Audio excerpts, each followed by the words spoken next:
انطلقت بفيينا أشغال المؤتمر الوزاري للوكالة الدولية للطاقة الذرية. الأشغال تمتد على مدى أسبوع حول موضوع تعزيز المجهودات الدولية في مجال الأمن النووي، وتعرف مشاركة 1300 ممثل عن منظمات حكومية وغير حكومية وخبراء دوليون. المغرب شارك ممثلا بوزير الشؤون الخارجية والتعاون سعد الدين العثماني. مراسلة لأنيسة بومهدي وعبد الهادي السكيوي. في كلمته أمام المؤتمر الدولي حول الأمن النووي، جدد وزير الشؤون الخارجية والتعاون السيد سعد الدين العثماني تأكيد المملكة على ضرورة تعزيز التعاون الدولي لرفع التوعية بالمخاطر المتنامية للجرائم المعلوماتية وآثارها السلبي في مجال الأمن النووي عبر مساعدة الوكالة الدولية للطاقة الذرية للدول الأعضاء قصد وضع وتفعيل دليل علمي لمواجهة هذه المخاطر. واقترح السيد العثماني أخذ نتائج هذا المؤتمر بعين الاعتبار في إعداد خطة عمل الوكالة برسم 2014-2017 في إطار خطة المساندة المندمجة للأمن النووي.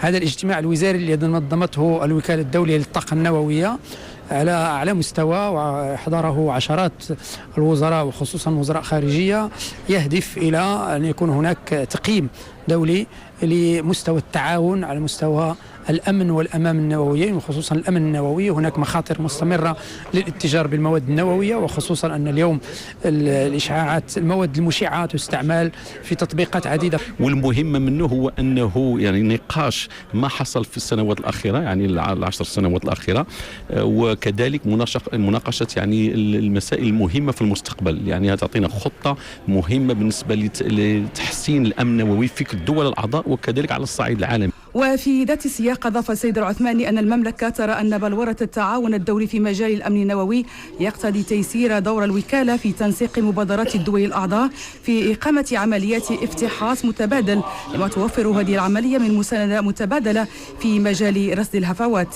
المؤتمر سيساعد الدول المشاركة على الحصول على مستوى رفيع من التأهب من خلال برامج ستضعها الوكالة رهن إشارتها من أجل تعزيز إجراءات حماية المواد النووية والإشعاعية من الاستخدامات المسيئة. هذا وسيترأس المغرب بشراكة مع الولايات المتحدة الأمريكية الدورة الرابعة لهذا المؤتمر حول موضوع دور الوكالة في مجال تعزيز منظومة الأمن الدولي. المغرب كان دائما رائدا في المبادرات الكونية لمحاربة الإرهاب النووي، فهذه المنظمة أسستها كل من روسيا والولايات المتحدة الأمريكية، والمغرب كان على رأس هذه المجموعة التي تمثل دورها في إعداد الأجوبة العملية. وعلى هامش هذا المؤتمر أجرى السيد سعد الدين العثماني محادثات مع كل من الرئيس العام للوكالة الدولية للطاقة الذرية يوكيا أمانو والمدير العام لمنظمة الحظر الشامل للتجارب النووية لاسينا زيربو.